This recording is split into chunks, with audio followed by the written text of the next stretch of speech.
Happy Juneteenth Day. It was on this day in 1965 that black slaves in Galveston, Texas were told they were free.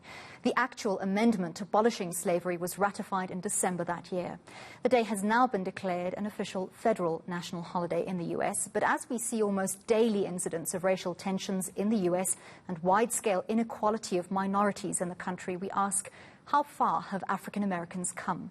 Let's discuss this with Public Affairs Officer at the US Consulate in Durban, Jaclyn Cole. Jaclyn, thank you very much for your time and for speaking to us. Happy Juneteenth Day.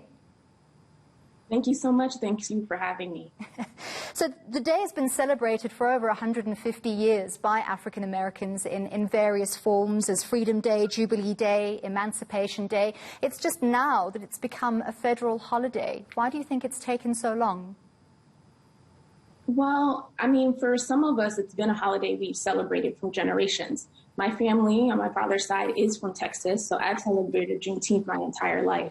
And so my family members, I've spoken to my aunts over the last couple of days, are very excited that this is a federal holiday, but it started as a local holiday, and it's been one in Texas since the 1980s. I think as the United States has evolved, people have attached to this holiday and looked at it as a point that we can look back at our history to see how far we've come and how much further we need to go.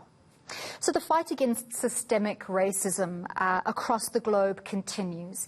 And in the US, it's specifically a priority for the Biden-Harris administration. How are you seeing this in their policies and in their actions? Thank you for that question. Yes, the Biden administration in the first few weeks signed an executive order that addresses race and racial inequality in the United States.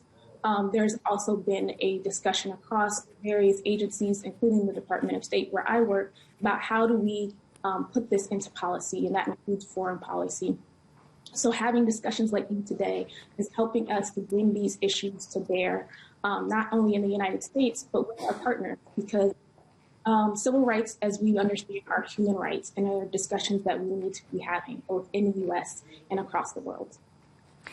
What do you think is to blame for the lack of transformation or the slow transformation and the kinds of things that we're seeing resulting in large-scale protests in the U.S. and that have perhaps been highlighted by the COVID-19 pandemic?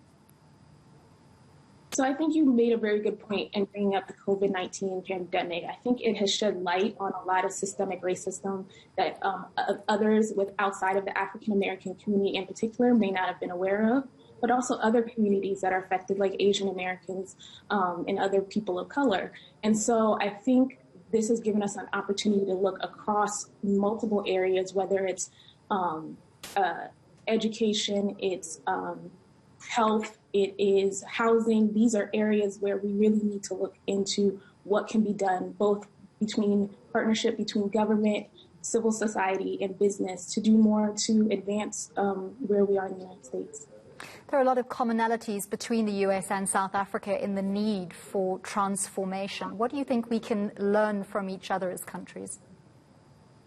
I think days like this and even Youth Day are really important because they give us an opportunity to look back at our history, look back at the lessons learned, the things that our ancestors have done to be able to push the situation forward, and we can take those lessons and apply them today. So I think, and I hope that whether it's African Americans, Americans in the United States, Americans who might be here in South Africa, or South Africans will take this day as an opportunity to learn more about our histories and be able to share it with one another.